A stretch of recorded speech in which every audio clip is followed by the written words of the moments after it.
Bonjour, je m'appelle Martine, vous êtes de nouveau au jardin pédagogique dans la serre. Donc, vous avez eu Jean-Louis qui vous a expliqué les semis la semaine dernière. Aujourd'hui, on va voir comment on repique.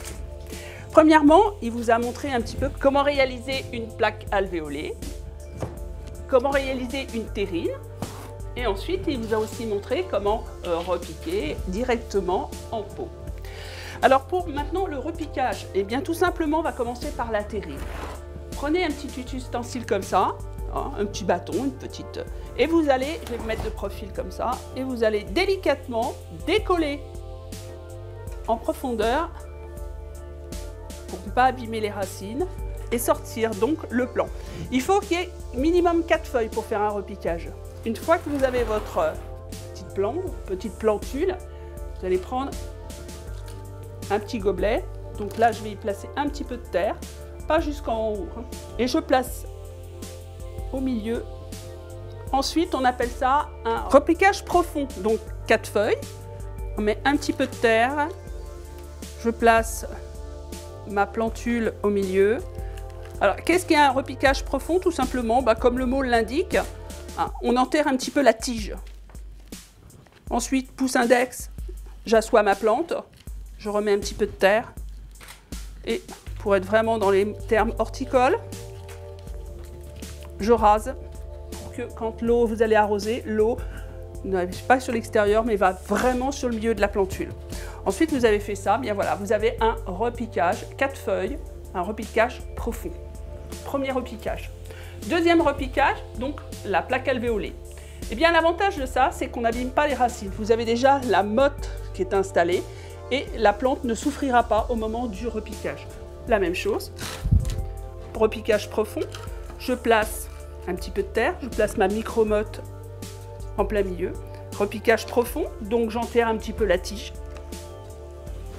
Je mets de la terre, pouce index, j'assois la plante.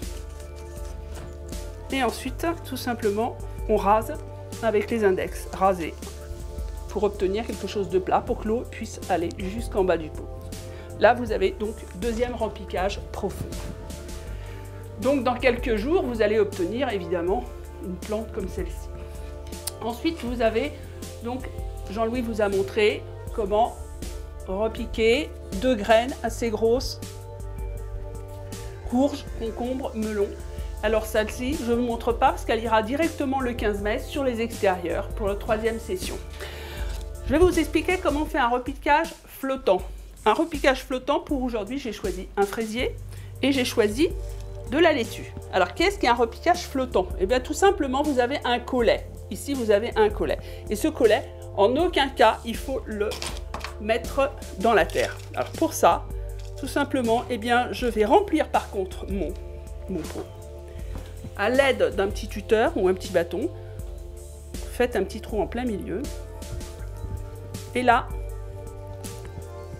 je place délicatement, sans enterrer mon collet, toujours la même chose, raser. Et là, vous allez avoir le collet qui va être ici. Là, on le voit bien, il n'est pas enterré. Il ne faut surtout pas l'enterrer. Voilà. Donc pour le fraisier, c'est la même chose.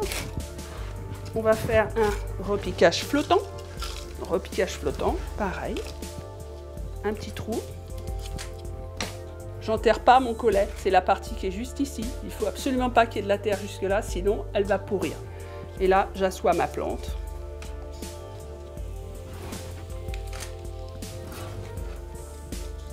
Pouce index, hop, je tasse un petit peu autour, je rase, toujours pour le système de l'eau, hein. Et là, j'ai un repiquage flottant où on voit en évidence le collet par rapport au repiquage profond où on ne voit plus du tout.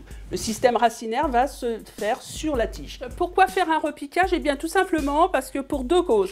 Ah, on ne peut pas mettre des plants qui ont été mis en terrine directement en pleine terre parce que le système racinaire ne va pas pouvoir tenir jusqu'au 15 mai. Et puis les micromottes, eh bien c'est pareil, le système racinaire est fini. Donc pour que la plante puisse grandir et grossir, il faut absolument faire un repiquage avant qu'elle soit placée en pleine terre. Voilà, vous avez appris aujourd'hui les 2 repiquages flottants et profonds. Eh bien écoutez, on se reverra au moment avec Jean-Louis sur le repiquage de tous ces plants en pleine terre. Merci, au revoir.